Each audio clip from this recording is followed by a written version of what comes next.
est doux pour des frères de demeurer ensemble dans la joie et la prière. J'espère que vous allez bien. Ça a l'air. Derrière vos masques, il y a des sourires, j'espère. On est content de se retrouver après une semaine voilà, à vaquer à nos diverses occupations.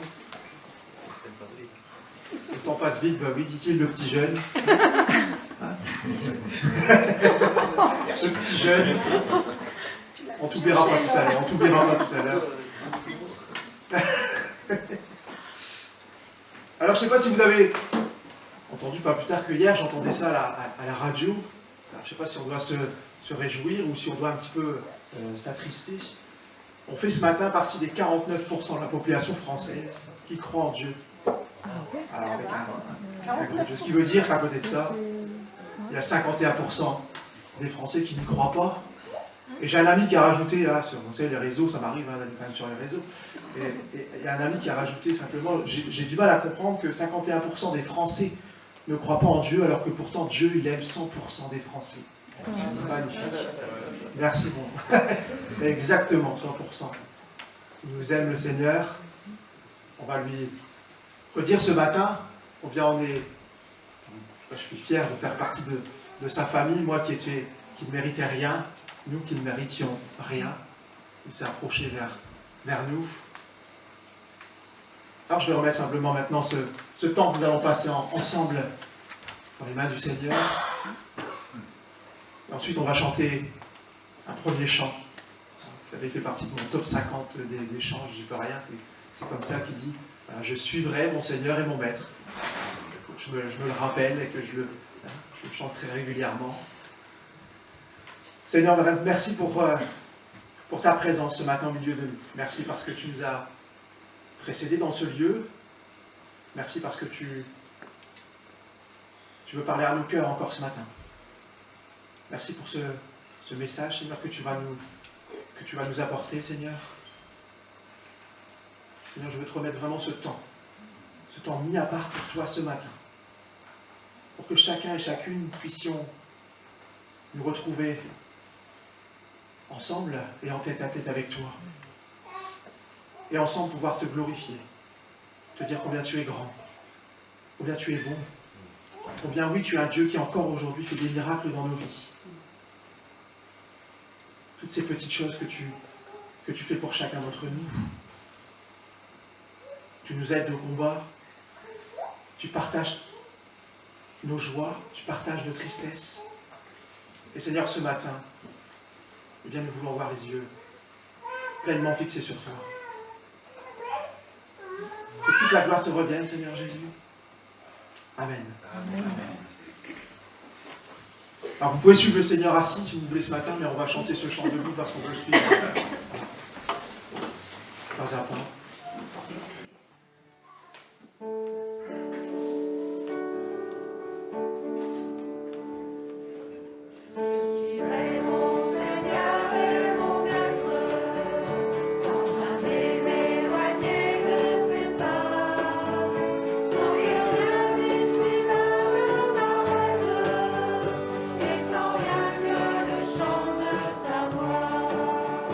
Je vivrai de bonheur et de grâce.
Romains 10 nous dit, c'est en croyant du cœur qu'on parvient à la justice, et c'est en confessant de la bouche qu'on parvient au salut, selon ce que dit l'Écriture. Quiconque croit en lui ne sera point confus. Si de ta bouche tu déclares que le Seigneur est puissant, c'est ce qu'on va faire maintenant. Ces deux chants que j'ai choisis nous disent, le premier, acclamer le Seigneur avec joie, là on va l'affirmer.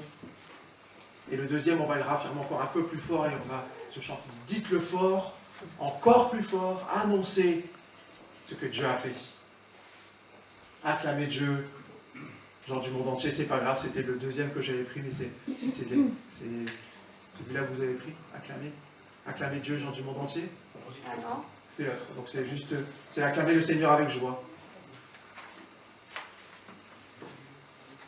Acclamer le Seigneur avec joie. Ça va arriver. Voilà, merci. C'est bon. Acclamer le Seigneur avec joie.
Le fort encore plus fort.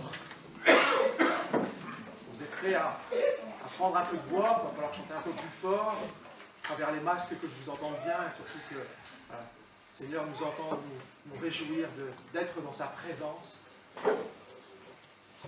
Entendez tous l'appel, adorez l'Éternel, vous famille de la terre, célébrez ce que Dieu a fait.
Petite lecture dans Michée, au chapitre 7,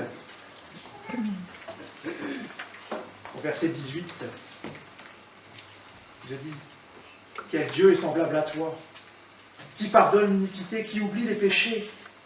Du reste de ton héritage, il ne garde pas sa colère à toujours, car il prend plaisir à la miséricorde. Il aura encore compassion de nous et mettra sous ses pieds nos iniquités. Tu jetteras au fond de la mer tous leurs péchés, tu témoigneras de la fidélité à Jacob, de ta bonté à Abraham, comme tu l'as juré à nos pères au jour d'autrefois. Quel est ce Dieu semblable à toi, qui efface les fautes et qui pardonne les péchés? C'est notre Seigneur, c'est notre Sauveur. Nul n'est comme toi, Dieu puissant, éternel. Tu nous as consolés, oui, tu nous as relevés. Ton amour est si fort pour restaurer sauvé. On va chanter ce chœur. Et après, on prendra un temps, à la fois individuellement et ensemble, pour prier, pour lire un passage de la parole, pour partager quelque chose ensemble. Et que d'une seule et même voix, eh bien, nous puissions dire Amen. Amen à ce que notre frère, à ce que notre sœur va pouvoir dire à son Seigneur, à son Sauveur. Nul n'est comme toi, Dieu puissant éternel.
Maintenant des versets, tout l'amour qu'il y a dans notre cœur pour notre Seigneur. On se le dise, ne cherchez pas les mots. On se le répète souvent, les mots sont bien trop petits. Pour lui dire tout cet amour que nous voulons lui rendre ce matin, et que nous puissions lui dire, Papa, je t'aime ce matin, oui. Tu es celui à qui je peux confié à n'importe quel moment, à n'importe quel endroit. Tu es celui qui prend soin de moi. Tu as fait de nous, tu as fait de moi une créature si merveilleuse. Seigneur, merci. Comme on aime le chanter avec les enfants, juste un petit mot. M-E-R-C-I. Qui en dit beaucoup, Seigneur. Gloire te soit rendue. Amen. Amen.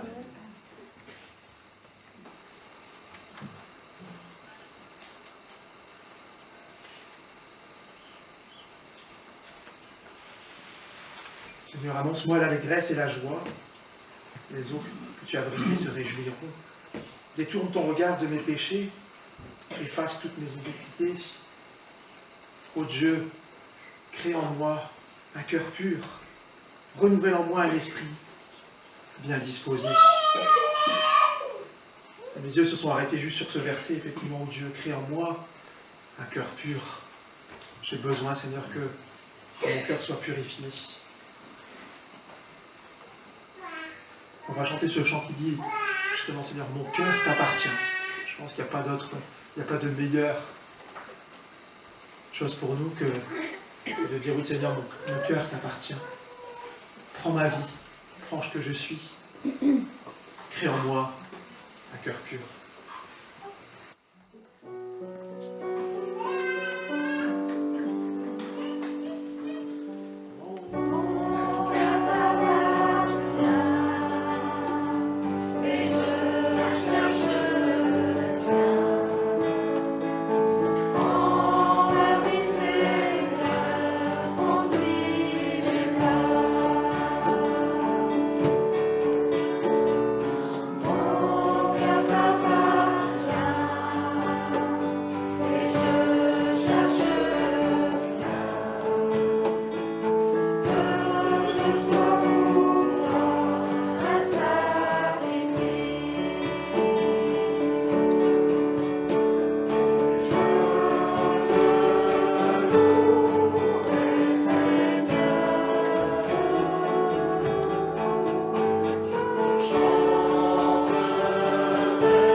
Soyez réconciliés avec Dieu.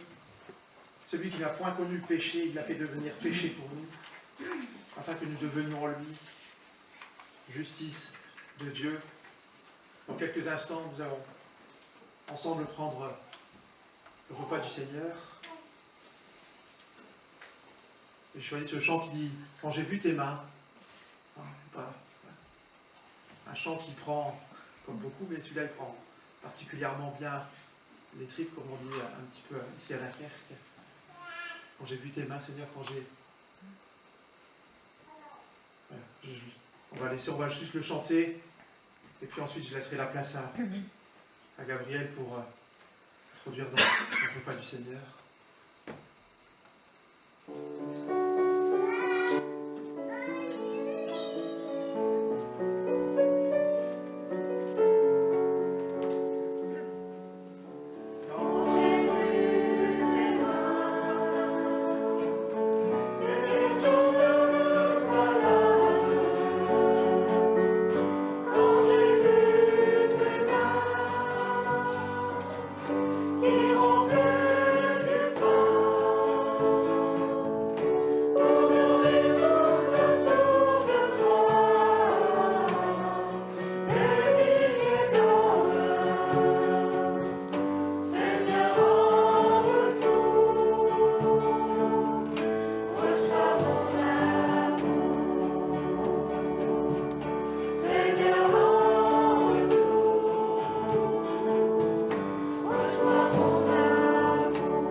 Que Dieu nous a aimés avant que nous ne méritions d'être aimés.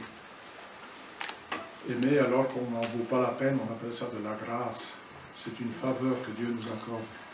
Et pour parler un peu de cette grâce, je veux vous emmener dans l'épître de Paul aux Éphésiens.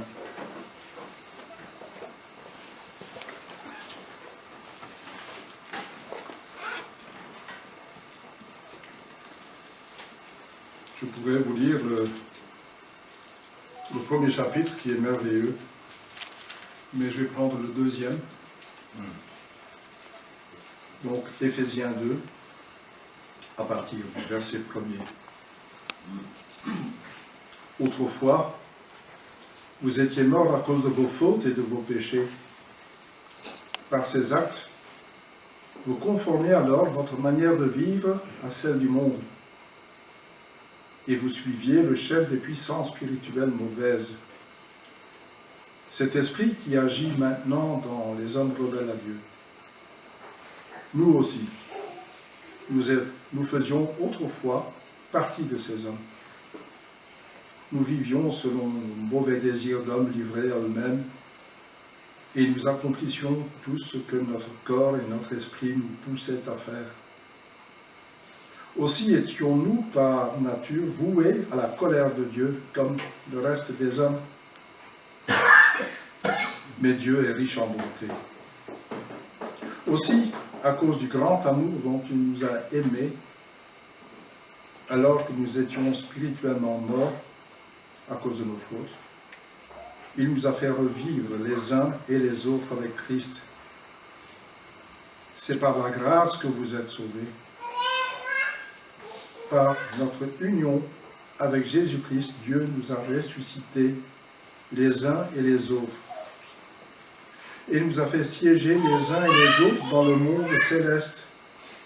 Il l'a fait afin de démontrer pour tous les âges à venir l'extraordinaire richesse de sa grâce qui nous a manifestée en Jésus-Christ par sa bonté envers nous. Car c'est par grâce que vous êtes sauvés, par le moyen de la foi. Cela ne vient pas de vous, c'est un don de Dieu.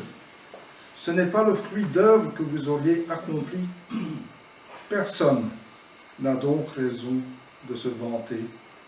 Ce que nous sommes, nous le devons à Dieu, car par notre union avec Jésus-Christ, Dieu nous a créés pour une vie riche d'œuvres bonnes qu'il a préparées à l'avance afin que nous les accomplissions.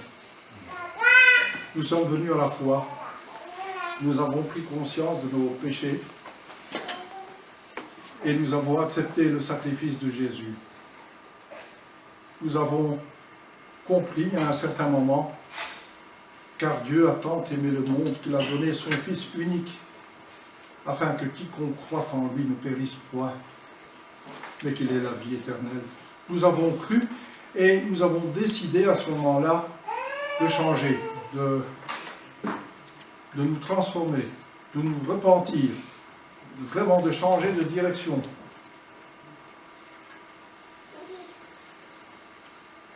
Nous nous sommes fait baptiser, car le Seigneur le veut ainsi. Quand nous acceptons le Seigneur, nous nous faisons baptiser, et nous avons demandé ce baptême. Nous ne l'avons pas subi en tant qu'enfants, nous l'avons demandé pour vraiment montrer que nous étions morts à la vie passée et que nous ressuscitions avec Jésus. Nous avons décidé d'être des gens nouveaux, de naître de nouveau. Et je vais vous lire un dernier passage, en Éphésiens 4, toujours, Éphésiens 4, la même épître, Éphésiens 4, verset 1er. Moi qui suis prisonnier à cause du Seigneur, je vous demande instamment de vous conduire d'une manière digne de l'appel qui vous a été adressé. Soyez toujours humbles, empreints de douceur et patience, supportez-vous les uns les autres avec amour. Efforcez-vous de conserver l'unité que donne l'Esprit dans la paix qui vous lie les uns aux autres. Il y a un seul corps et un seul esprit, de même Dieu vous a fait venir à lui en vous donnant une seule espérance, celle à laquelle vous avez été appelés. Il y a un seul Seigneur, une seule foi, un seul baptême, un seul Dieu et Père de tous, qui règne sur tous, qui agit par tous et qui est en tous. Nous sommes les frères et sœurs liés les uns aux autres par la foi. Nous avons en nous ce même esprit qui nous relie. Et le Seigneur a demandé que nous nous souvenions de lui. Il a demandé, faites ceci en mémoire de moi. Participez à ce repas au cours duquel nous voulons penser à ce qu'il a fait pour nous. Dans le dernier chant, nous avons chanté, nous avons vu ses mains, ses pieds. Le Seigneur Jésus a été dénudé quand ils l'ont trouvé sur la croix. Il a été humilié à l'extrême. Par amour pour nous, nous avons compris que nous sommes graciés. Nous ne méritons pas d'être là. Nous ne méritons pas de participer à la scène, mais le Seigneur nous a accordé sa grâce. Désormais, nous sommes pardonnés pour les péchés d'hier, d'aujourd'hui, de demain. Nous voulons être de nouveau contents, comme il a été rappelé tantôt par Franck dans le psaume 51. David demande, Seigneur, rends-moi la joie du salut. Rends-moi la joie du salut. Nous avons un Dieu miséricordieux. Nous sommes nés de nouveau, j'ai dit, nous nous sommes fait baptiser devant tout le monde. Nous participons chaque semaine à la scène, mais nous devons être conscients que nous devons,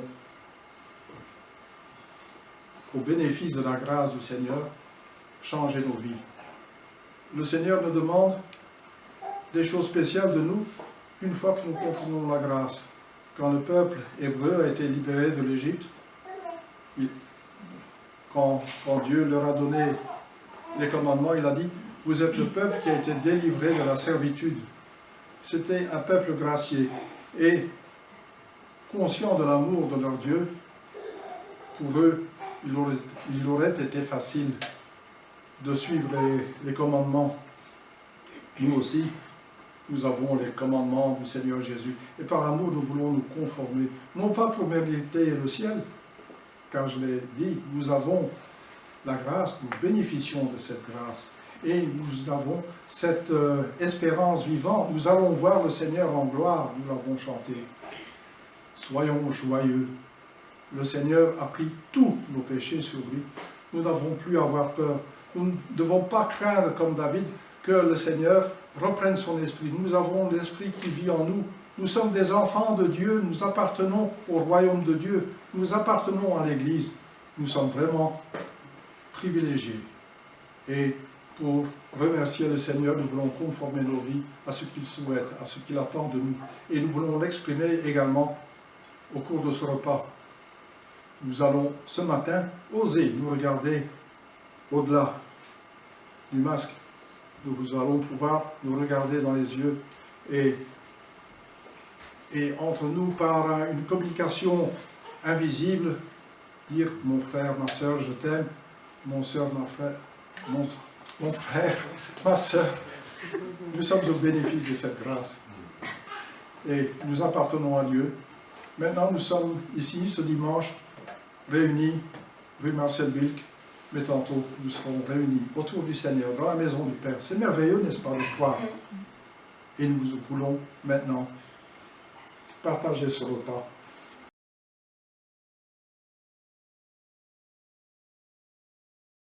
Voilà. J'espère que de me voir ne suscite pas la même réaction pour vous.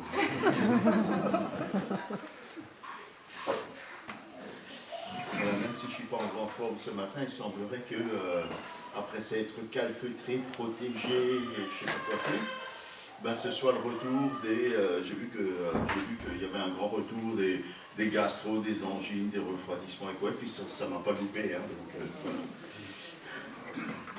Je vais faire ce que je peux ce matin. Ça tourne un peu, mais ça va. Alors, on a vu il y a 15 jours hein, cette passation, j'allais dire, de ministère, j'allais dire de pouvoir, non, de ministère, entre Élie et Élisée. Comment Élisée a été revêtu du double de l'esprit d'Élie. Et comment les 50 petits curieux, hein, comme on les a appelés, enfin les fils de prophètes, ont été témoins de ce que désormais l'esprit d'Élie reposait sur Élisée en double mesure. Je vais me remettre en quête ce matin d'un lecteur ou d'une lectrice et on va voir ce matin comment ce ministère d'Élisée va être rendu public, mais aussi comment il va être précisé dans sa nature. Qu'est-ce qu'il voudrait nous faire lecture de 2 Rois au chapitre 2 et les versets 19 à 25.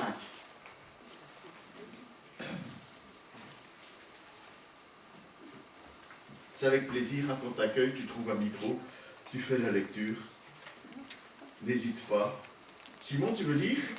Allez, viens. Attends, il lève la main.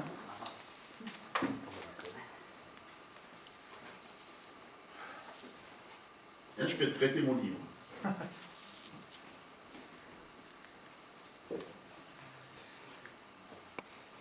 Je le connais bien là, mon fils. Il dit oui, et après, il faut être patient.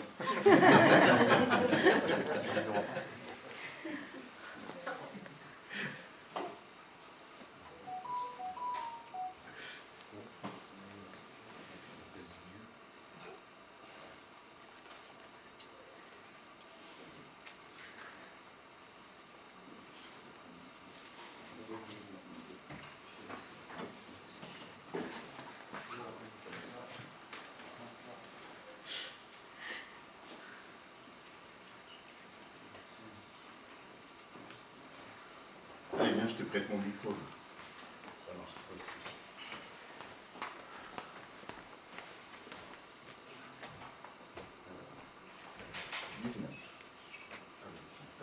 Ça me va.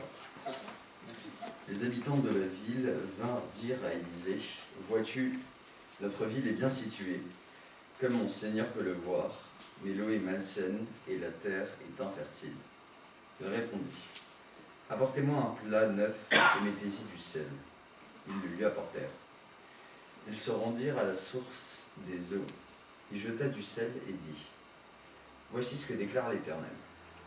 J'ai rendu cette eau saine, elle ne causera plus la mort et ne rendra plus la terre infertile. » Les eaux devinrent saines et ne le sont restées jusqu'à ce jour, conformément à la parole qu'Élisée avait prononcée. De Jéricho, Élisée se rendit à Béthel. Pendant qu'il montait par la route, des enfants sortirent de la ville et se moquèrent de lui en criant « Monte chauve, monte chauve !» Il se retourna pour les regarder et appela sur eux la malédiction au nom de l'Éternel.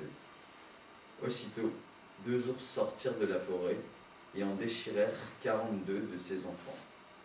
De là, Élisée se rendit au mont Carmel, d'où il retourna à Samarie.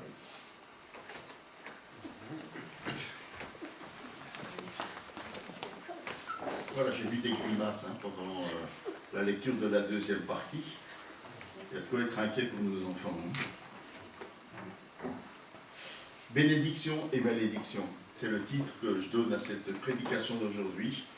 2 prodiges qui sont accomplis par Élisée ou au travers d'Élisée pour confirmer sa vocation de prophète, hein, prophète de l'Éternel à la suite d'Élie, que ce soit vu et connu par tous, mais aussi pour préciser quelle est la nature de son ministère, qui va quand même se distinguer assez fortement de la nature du ministère d'Élie.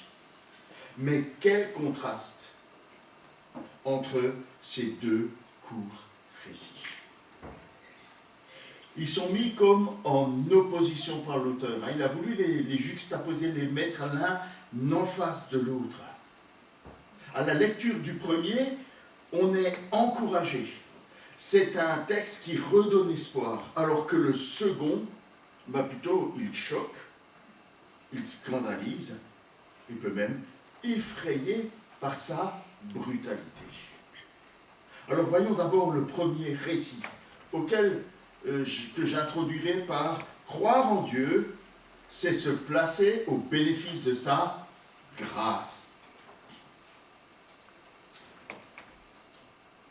Après avoir traversé le Jourdain avec Élie, d'avoir vu monter au ciel dans ce char de feu, d'avoir annoncé son manteau, qu'il a enroulé, avec lequel il a frappé le Jourdain, qu'il a traversé à sec, il est accueilli par ces 50 fils de prophètes, hein, qui ont assisté à la scène, qui peuvent attester de la véracité de ce qui est arrivé, et qui l'emmènent avec lui à Jéricho. Jéricho, c'est une ville spéciale, n'est-ce pas? Qu'est-ce que ça évoque pour vous, Jéricho? Josué, Jéricho, hein, ce sont ville et personnages qu'on met ensemble. Jéricho, en effet, c'était une ville prospère. Et quand Josué l'a trouvé avec le peuple, hein, quand ils sont arrivés à la lisière, à la frontière du pays de Canaan, c'était une ville très fortifiée. C'était une vraie forteresse, hein, avec une muraille très épaisse. Oui, tu as raison. Hein. Il semblerait qu'on pouvait circuler en char, hein, sur les murailles de Jéricho, peut-être même se croiser. Hein. C'était une muraille très épaisse, une ville très fortifiée. Elle était située de manière stratégique, juste à l'entrée là du pays de Canaan. Elle barrait la route et elle se présentait comme une fortification infranchissable pour Josué et pour le peuple d'Israël qui s'apprêtait donc à faire la conquête du pays de Canaan. Mais on le sait, hein, par la grâce de Dieu, voilà, le peuple a été appelé à faire le tour de la ville jusqu'à ce que par l'intervention de Dieu, cette muraille soit totalement détruite, livrant à la merci du peuple d'Israël les richesses et la population. Donc le peuple d'Israël va piller la ville, tout le butin va être mis dans le trésor de l'Éternel, hein, sauf un manteau et un lingot d'or qu'il y en a un qui va décider de mettre planqué sous sa tente, hein, à Caen.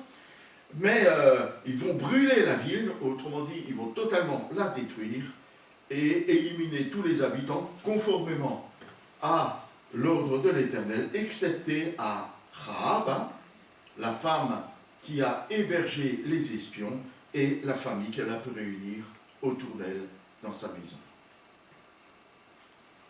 Avec la destruction de Jéricho, le verrou qui fermait l'accès du pays de Canaan est ouvert. Le peuple peut se lancer à la conquête. Et Josué prononcera contre cette ville une malédiction. Il dira, le texte nous dit en Josué 6, 26, en ce temps-là, Josué prononça cet avertissement solennel au sujet de Jéricho. Maudit soit-il par le Seigneur, l'homme qui tentera de reconstruire cette ville, il en creusera les fondations au prix de son fils aîné, il en posera les portes au prix de son fils cadet. C'est une malédiction forte, hein, qui est prononcée contre cette ville. Autrement dit, Josué, il voue cette ville à ne plus jamais être reconstruite. Et Jéricho va rester un monceau de ruines pendant 5 siècles. Mais quand même, elle finira par être rebâtie sous le règne du roi Akab. Et 1 Roi 16 nous rapporte cela, et le verset 34 nous dit, c'est à cette même époque qu'un certain Hiel de Béthel reconstruisit la ville de Jéricho. Mais ce que Josué, fils de Nun, avait prédit de la part du Seigneur se réalisa. Hiel perdit son fils aîné Abiram lorsqu'on creusa les fondations de la ville, et son fils cadet Zégoub lorsqu'on en posa les portes. Mais la malédiction contre cette ville ne s'arrête pas là.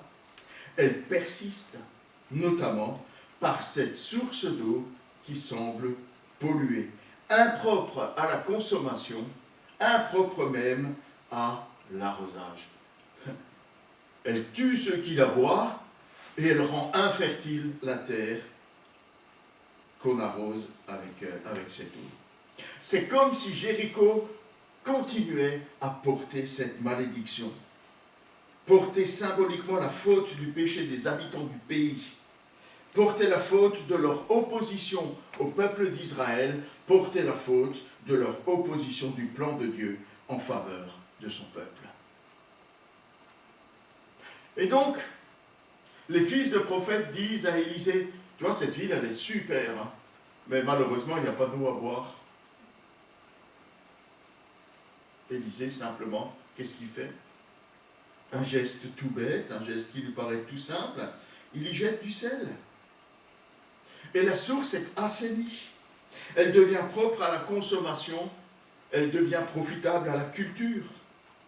Par son prophète, Dieu brise la malédiction de Jéricho pour la remplacer par la bénédiction. Mort et infertilité sont remplacés par vie et abondance. Et on se rend compte que cette malédiction n'a été que temporaire, provisoire, alors que la bénédiction que Dieu accorde maintenant est définitive. Il en est ainsi jusqu'à ce jour. Et cette ville de Jéricho va devenir tellement luxuriante qu'on va l'appeler par la suite la ville des palmiers.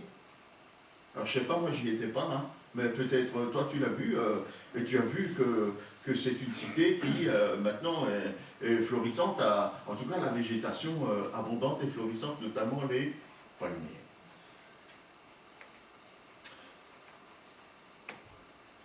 Cette semaine, je voyais passer un article qui posait la question: est-ce que le sel est bon ou il est mauvais pour la santé?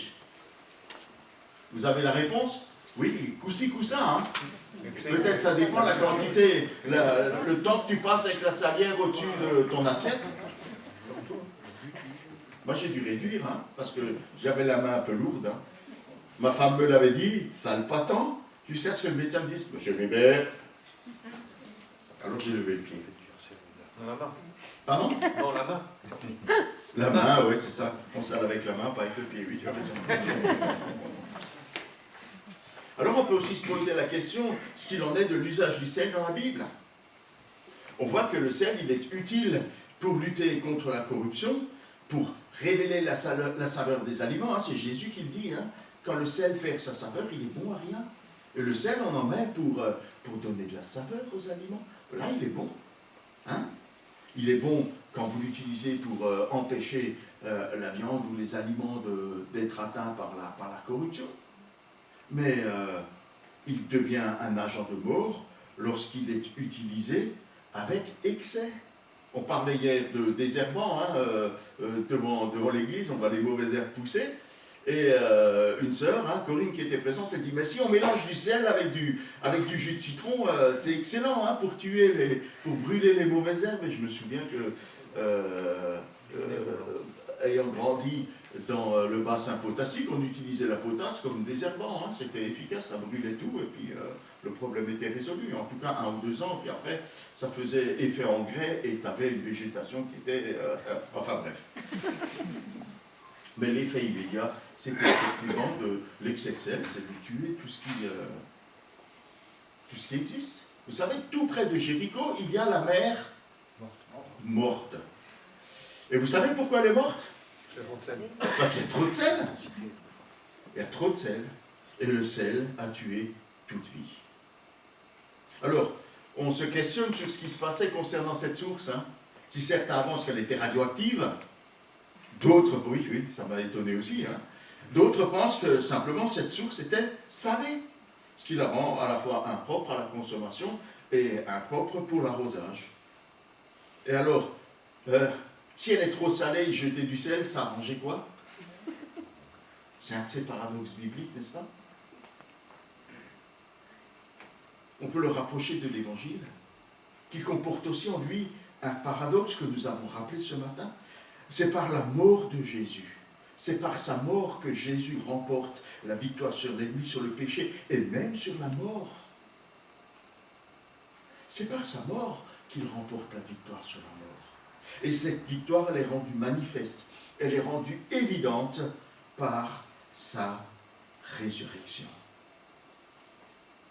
Alors une autre énigme de ce texte, c'est aussi de savoir pourquoi Élisée a absolument besoin d'un plat neuf. Pourquoi un plat usagé n'irait pas? Peut-être parce qu'il a peur qu'il y ait quelque chose dessus qui pollue le sel, qui empêcherait d'eux. Alors, les commentateurs, ils tournent cette question dans tous les sens, pour arriver finalement à la conclusion, tout ce qu'on peut avancer, imaginer, n'explique pas pourquoi Élisée n'a pas simplement pris le sel et l'a jeté dans la source, pourquoi elle a eu besoin d'un plat.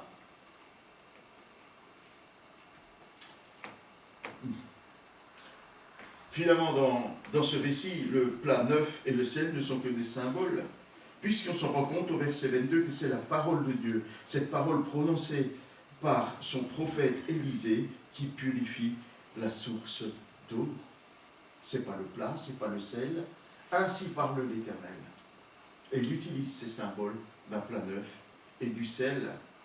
Alors voici le lien que je vois personnellement concernant le plat neuf.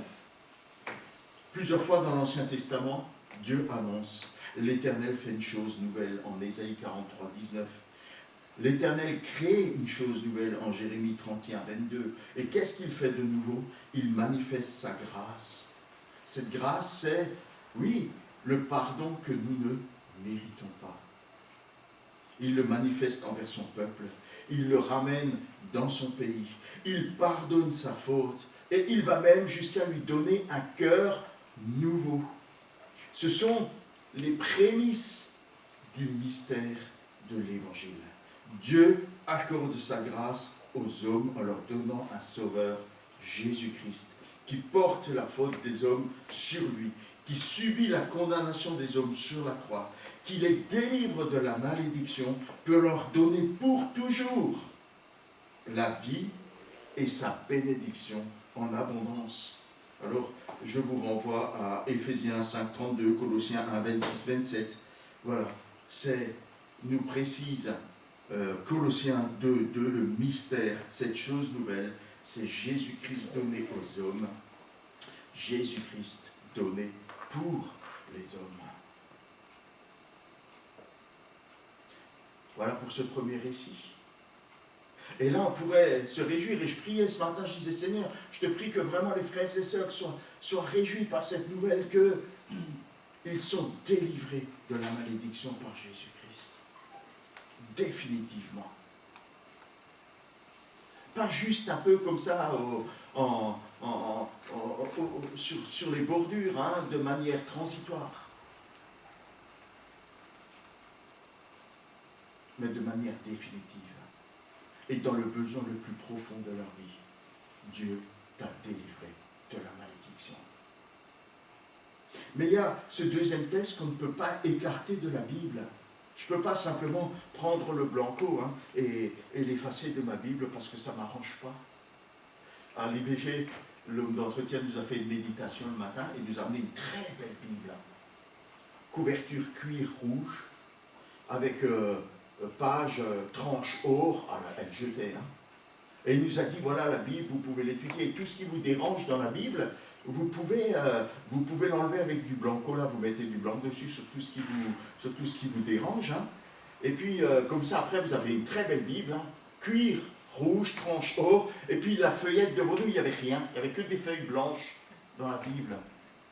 Voilà, comme ça, on peut arrêter la Bible. En fait, c'était juste ce que les imprimeurs envoient à l'éditeur pour qu'il puisse voir à quoi ressemble le produit fini. Et si on enlève tout ce qui dérange dans la Bible, bientôt il n'y aura plus rien. Et on empêche Dieu de nous parler. Alors qu'est-ce qu'il a à nous dire par ce texte qui est choquant au premier abord?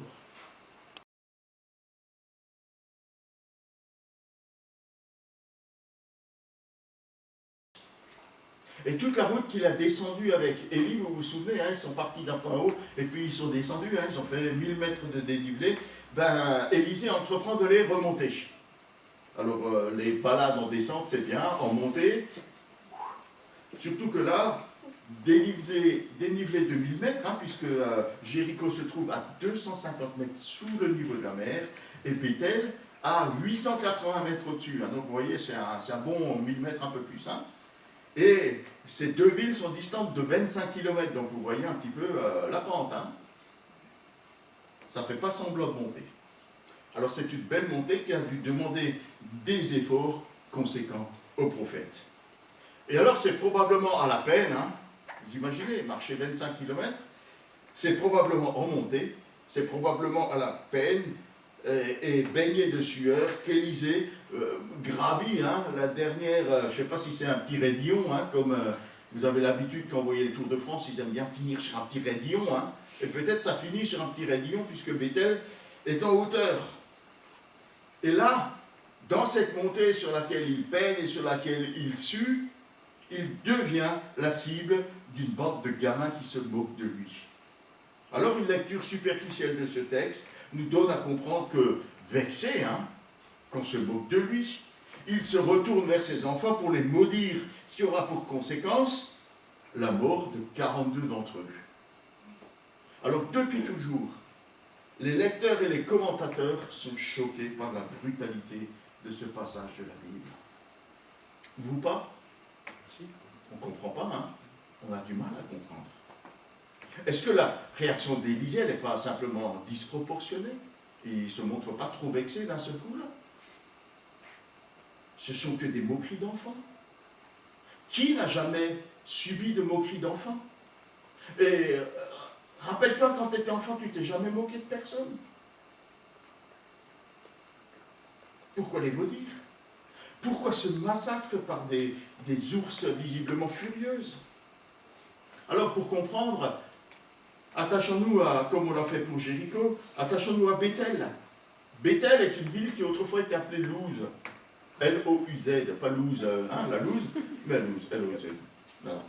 Je ne choisis pas son nom. Hein. Et on voit dès le texte de la Genèse qu'Abraham, en parcourant le pays, il campe auprès de cette ville. Elle va être nommée Béthel par Jacob, vous vous souvenez, il fuit la maison du père et puis il dort là, il fait un oreiller avec une pierre, hein, c'est pas très confortable mais c'est ce qu'il fait.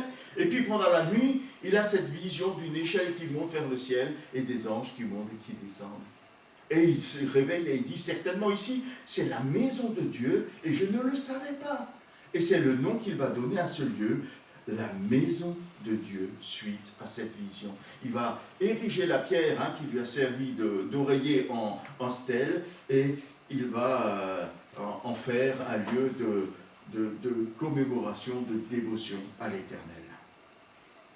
Au temps des juges et de Samuel, ce lieu va devenir le lieu de résidence de l'Arche de l'Alliance. On va y ériger aussi un autel consacré à l'Éternel. Et ça va devenir le lieu de rassemblement cultuel d'Israël. C'est là que le peuple va se réunir pour célébrer Dieu.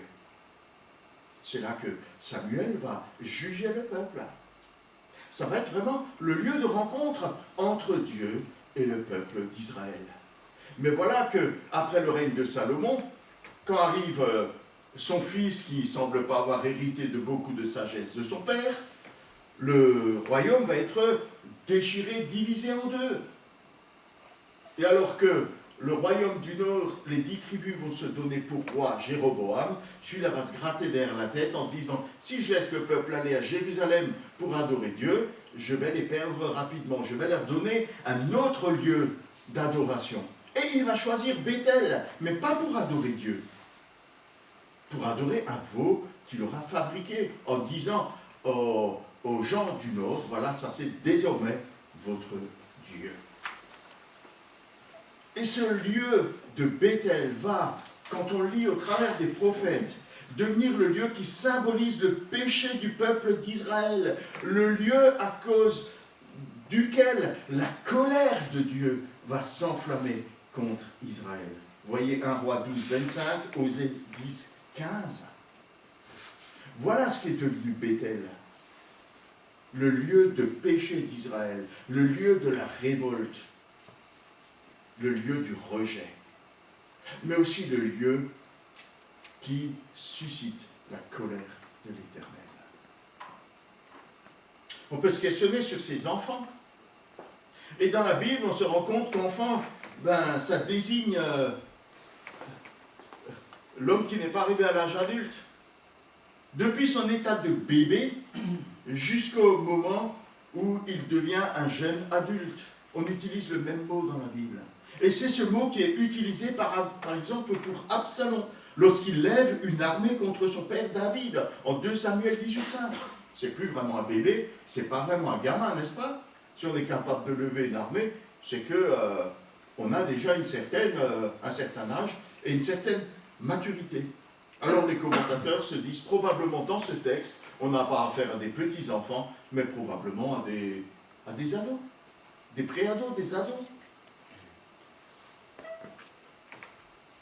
Alors si on poursuit la réflexion de ce texte, on peut se rendre à l'évidence que visiblement Élisée avait un problème capillaire, puisqu'on le traite de chauve. Et c'était un vrai problème à cette époque, où la chevelure était symbole de puissance. Justement, Absalom, il avait une chevelure tellement extraordinaire que ça suscitait l'admiration des gens du peuple. On dit même qu'il coupait chaque année sa chevelure, qu'il y en avait un certain poids, et qu'on le vendait. Hein, ça avait de la valeur. La chevelure, c'était quelque chose. Hein. c'était quelque chose. Alors il n'y a pas si longtemps, je me souviens que dans mon enfance, hein, on riait volontiers les chauves. Hein. Dans mon pays, on a une petite expression hein, pour se moquer des chauves en disant il vaut mieux être chauve que de ne pas avoir de cheveux du tout. Hein? Heureusement, ça a bien changé. C'est même devenu une mode d'être chauve. Hein? Aujourd'hui, voilà, je me souviens avec Thomas au Bénin, on est arrivés hein, tous les deux, on s'est rapidement confronté à un problème de coiffeur. Alors Thomas, il avait amené une tondeuse, et puis il a entrepris de me couper les cheveux, il était assez doué. Hein. Moi aussi, j'étais tellement doué pour lui couper les cheveux qu'à force d'essayer de rattraper, il s'est retrouvé chauve. Mais chauve, on a décidé d'arrêter le massacre, il a dit, bon écoute, c'est pas grave, donne-moi la tondeuse. Il s'est complètement coupé les cheveux, et puis ça a scandalisé les missionnaires et les gens qui ont dit, mais qu'est-ce qui t'arrive, Thomas voilà, ça hein, fut une époque chauve. C'était pas bien reçu, pas bien accepté. Alors, on n'a pas de description physique d'Élisée. Hein. Le texte ne dit pas, voilà, Élisée, il était, je ne sais pas quoi. Mais on a, par contre, dans la littérature antique, on a des témoignages concernant l'apôtre Paul. Et visiblement, il avait le même problème qu'Élisée. Les descriptions physiques qui nous arrivent nous le décrivent comme de petite taille, barbu, chauve, les sourcils unis et les jambes arquées. Ouais, c'est la description hein, qui nous vient de la littérature concernant... Alors, est-ce que c'est vrai, est-ce que c'est pas vrai? C'est quand même des témoignages du 2e, 3e siècle, hein, donc je ne sais pas s'ils avaient une photo de Paul, mais voilà, c'est en tout cas ce qui nous revient. Mais peu importe, c'est pas ça qui est important. Dans le cas d'Élisée, l'affaire, elle va au-delà de quelques gamins qui se moquent de l'apparence physique, d'un physique peut-être peu flatteur du prophète. Vous savez que dans le monde antique, même sans web, même sans internet, même sans téléphone, les nouvelles allaient vite. Tout le monde devait être au courant de la montée au ciel d'Élie dans un chariot de feu. Et certainement tout le monde savait que Élisée en avait été témoin. Tout le monde savait probablement ce qui s'était passé à Jéricho et comment la source d'eau avait été assainie. Et donc de la vie générale. Ce n'est pas de la raideur de la montée, mais bien une allusion à la montée d'Élie au ciel qui est faite avec insistance par ses amis. C'est répété 2 fois, comme par insistance. Monte, chauve, monte, chauve. Le mépris qui est exprimé par ces paroles va au-delà du physique d'Élisée. Il touche aussi à son ministère. Tu peux monter tout de suite, tu peux t'en aller. Dieu peut te reprendre, on n'a pas besoin de toi. On ne veut pas de toi ici. On ne veut pas de ton ministère et on veut encore moins de ton Dieu. Circonstance aggravante. Cette moquerie marque un endurcissement après la bénédiction de Jéricho. Dieu enlève la malédiction de Jéricho. Et à Bethel, au lieu de vouloir cette bénédiction, on la rejette, on la refuse. On ne veut pas de ça chez nous. C'est pas Élisée, mais directement à Dieu qu'ils s'en prennent, ces moqueurs. Ils expriment un profond mépris pour Dieu, un profond mépris pour sa grâce, un profond mépris pour son œuvre. Alors remarquez que ce n'est pas Élisée qui tue les enfants. Hein. Il s'en remet au jugement divin, se retourne et il les maudit au nom de Dieu. C'est l'Éternel qui choisit de punir ces moqueurs par la mort. Alors c'est curieux, hein, cette affaire d'ours. Les ours, en général, ils évitent hein, les hommes. On leur fait peur ou ils se méfient. Ils ont raison, hein, parce qu'on est quand même des sacrés prédateurs. Sauf s'ils sont surpris, visiblement. Il ne faut pas surprendre un ours. Bon, il y en a peu hein, dans la région ici, donc ce n'est pas la peine que je vous donne les règles de survie. Hein, si vous vous retrouvez nez à nez avec un grizzly, vous n'en aurez pas vraiment besoin par ici. Hein. Mais ce qu'on sait, parce que la Bible le rapporte, mais aussi l'expérience commune, c'est qu'une ours devient très agressive lorsqu'elle sent sa progéniture menacé. Et le texte précise que ce sont 2 femelles oursins. Là aussi 2, comme pour confirmer le jugement sans appel de Dieu. Vous savez, Dieu avait averti, dans le Lévitique, il avait donné un certain nombre de malédictions si le peuple se détourne de Dieu et se rebelle contre lui. Et au chapitre 36, versets 21 et 22, il dit ceci. Si vous continuez à me résister en refusant de m'écouter, je vous infligerai 7 fois des coups pour vous punir de vos péchés. Je lâcherai contre vous les bêtes sauvages qui vous raviront vos enfants, déchireront vos bêtes et vous réduiront à un petit nombre, en sorte que vos chemins deviendront déserts. On ne peut pas se moquer impunément de Dieu. Jésus, de la même manière, avertit les responsables du peuple d'Israël avec une même sévérité lorsqu'il l'accuse de tenir son pouvoir de guérison et de miracle de Belzébuth. Celui qui n'est pas pour moi, leur répond Jésus, est contre moi. Et celui qui ne se joint pas à moi pour rassembler, disperse. C'est pourquoi je vous avertis. N'importe quel péché, quelle injure faite à Dieu pourrait être pardonnée aux hommes. Mais si quelqu'un fait injure au Saint-Esprit, cela ne lui sera pas pardonné. Si quelqu'un contredit le Fils de l'homme, il recevra le pardon. Mais si quelqu'un contredit la conviction intérieure que lui donne l'Esprit Saint, cela ne lui sera pas pardonné, ni dans la vie présente, ni dans le monde à venir. Matthieu 12, 30 à 32. Partout, dans l'Écriture, dans l'Ancien Testament comme dans le Nouveau Testament, et de manière abondante, Dieu s'en prend aux moqueurs et il les avertit. Il ne tolère pas que l'on méprise sa grâce, ni le don qu'il nous fait, en particulier le don qu'il nous fait en Jésus-Christ, son Fils bien-aimé.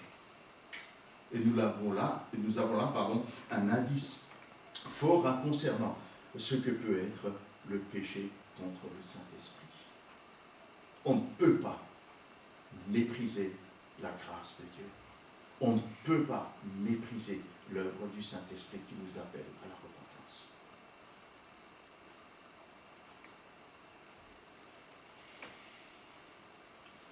C'est ici illustré le paradoxe radical de l'Évangile.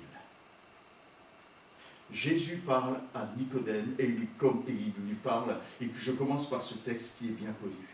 Oui, Dieu a tant aimé le monde qu'il a donné son Fils unique, afin que quiconque croit en lui ne périsse pas, mais qu'il ait la vie éternelle. Et il poursuit en disant, en effet, Dieu a envoyé son Fils dans le monde, non pas pour condamner le monde, mais pour qu'il soit sauvé par lui. Ça, c'est le premier aspect de l'Évangile. Celui que nous proclamons, celui que nous disons, Dieu, par Jésus-Christ, veut te sauver. Place ta confiance en lui. Mais Jésus ne s'arrête pas là. Il poursuit et il dit, celui qui met sa confiance en lui n'est pas condamné, mais celui qui n'a pas foi en lui est déjà condamné. Car il n'a pas mis sa confiance en la personne du Fils unique de Dieu. Et voici en quoi consiste sa condamnation. C'est que la lumière est venue dans le monde, mais les hommes lui ont préféré les ténèbres parce que leurs actes sont mauvais. En effet, celui qui fait le mal déteste la lumière, et il se garde bien de venir à la lumière de peur que ses mauvaises actions ne soient révélées. Et c'est ce qui se passe avec Élisée. Après la grâce que Dieu a accordée à Jéricho, Bethel dit, cette grâce-là, nous, on n'en veut pas. Quel drame. Le drame, c'est qu'il n'y a pas d'autre alternative que soit offert aux humains. La grâce ou le jugement. Et autant Dieu se montre généreux dans sa grâce, autant il se montrera inflexible, sans aucune faiblesse, contre les incrédules et les moqueurs. Autant son amour est immense en réponse à la foi, autant son jugement est inflexible et définitif contre les moqueurs. Ce texte est une description de l'Évangile, dans toute sa radicalité. Mais il contient une nouvelle extraordinaire sur laquelle je veux conclure. Le texte concernant Jéricho nous dit littéralement que Dieu a guéri l'eau de Jéricho. De la même manière, Dieu veut guérir celles et ceux qui se confient en lui, celles et ceux qui reçoivent sa grâce par la foi. Est-ce que tu as besoin de cette guérison? Est-ce que ton cœur a besoin d'être guéri? Par Jésus-Christ, Dieu a brisé la malédiction du péché et de la mort. Et il veut briser cette malédiction dans ta vie. Il te délivre de la mort et de la malédiction pour le remplacer par la vie et par l'abondance. Mais attention, si Dieu intervient dans ton quotidien, s'il peut faire que les choses aillent mieux dans ta vie, son objectif n'est pas de s'occuper de choses périphériques et transitoires dans ton existence. Il voit beaucoup plus loin et il voit beaucoup plus haut. Son objectif n'est pas de t'assurer une petite vie tranquille et confortable. Dieu a des projets bien plus élevés et bien plus durables pour nous. Il a en réserve pour nous une éternité de gloire.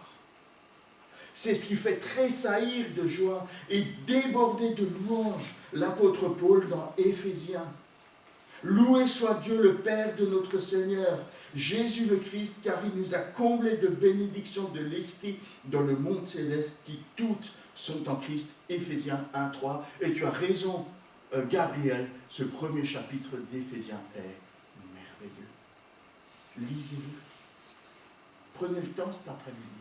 Lisez ce premier chapitre, il est vraiment merveilleux. Il suffit de le lire pour découvrir la surabondance de la bénédiction dont nous sommes privilégiés en Jésus-Christ. Il n'y a plus de malédiction si tu places ta confiance en Jésus-Christ. Tu es désormais au bénéfice de la grâce surabondante et des bénédictions éternelles de Dieu. Tu n'es plus sur le chemin de la malédiction qui mène à la mort. Tu marches désormais sur le chemin de la bénédiction qui mène à la vie éternelle, à la vie abondante. Gloire à Dieu. Gloire à Jésus-Christ, notre Sauveur. Amen.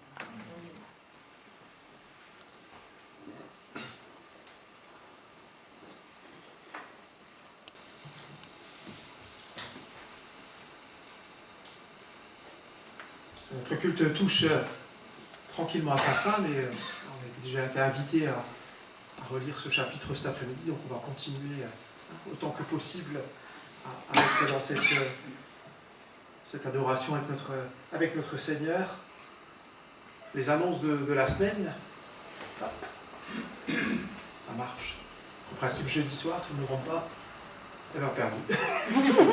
14h30, j'ai rien suivi. Jeudi 14h30 à l'église, alors j'ai aussi il y en a deux en fait. Étude biblique et à 20h à l'église et par Zoom, vas-y. Il y a eu la demande d'avoir une Ouais. étude l'après-midi, jeudi 14h30. Venez et on voit ce qu'on peut faire ensemble. Donc c'est 14h30 et... Alors, et à 20h, on a l'église, on a notre étude biblique normale ici, ou pour ceux qui souhaitent se connecter par Zoom, vous êtes les bienvenus. Alors on est dans Luc, on est très enthousiasmé par ce qu'on a démarré.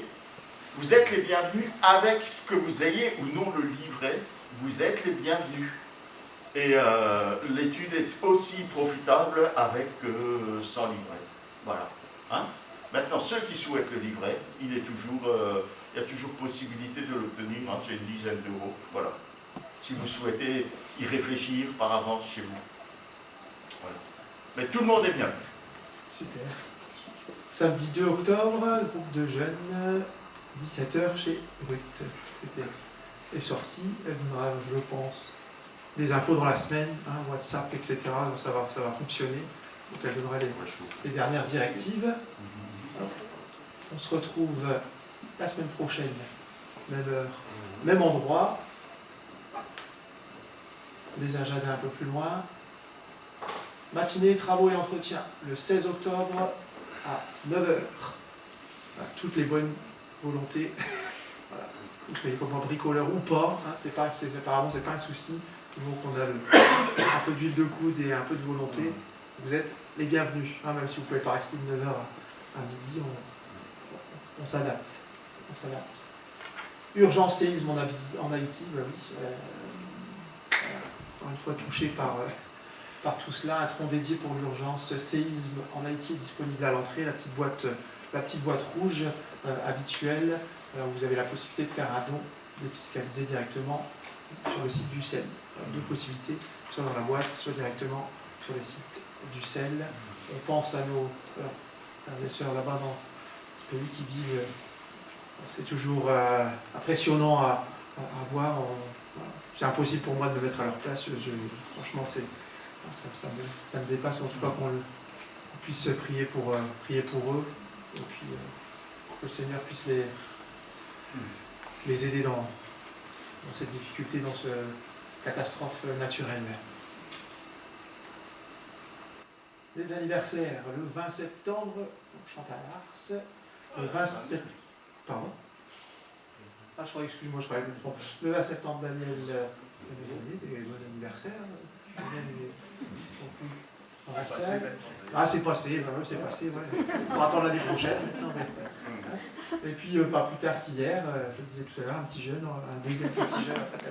Donc, Denis, on va vous chanter joyeux anniversaire, les frères, je pense. Chantal, on pense à toi, joyeux anniversaire. Joyeux anniversaire, Daniel. Joyeux anniversaire, Daniel. Joyeux anniversaire, Daniel. Joyeux anniversaire. J'ai pas dit Tati Daniel, j'ai dit Denis et Daniel. Qu'on soit bien raccord. En tout cas, que le Seigneur vous bénisse. Et aussi par notre affection. Merci. Il ne manquera pas. Alors, on va vous laisser repartir. Simplement une petite lecture du psaume 28, à partir du verset 7, pour la semaine. L'Éternel est ma force et mon bouclier. En lui, mon cœur se confie, et je suis secouru. J'ai de l'allégresse dans le cœur, et je le loue par mes chants. L'Éternel est la force de son peuple, il est le rocher des délivrances de son oint. Sauve ton peuple et bénis ton héritage. Sois leur berger et leur soutien pour toujours. Mais l'Éternel, que l'Éternel soit cette semaine votre force, votre bouclier. J'ai démarré avec des pourcentages. Eh bien, parole nous dit aussi, et c'était nullement pour faire, ça rebondit sur ce que Marc a dit, la parole nous dit aussi que vous êtes le sel de la terre. Pour le coup, là, vous pouvez y aller, il n'y a pas de surdosage. Il n'y a pas de surdosage. On a, autour de nous, on a suffisamment de personnes qui ont besoin d'entendre parler du Seigneur. Alors, on n'est pas tous appelés, je le dis toujours, à être des grands évangélisateurs, à pouvoir, mais en tout cas, à être ce qu'on est. On est des enfants de Dieu, et parfois, il ne faut pas grand-chose. Parfois, il ne faut pas grand-chose, et qu'on puisse être réceptif aux occasions que le Seigneur va placer dans la semaine pour nous, à l'occasion d'une discussion, d'un regard. Parfois, c'est juste un sourire. Et que le Seigneur nous permette d'être à son écoute et d'être là pour répondre à son appel. Que la grâce de Dieu soit sur chacun d'entre vous. Un bon dimanche, une bonne semaine, et puis à la semaine prochaine ou à jeudi.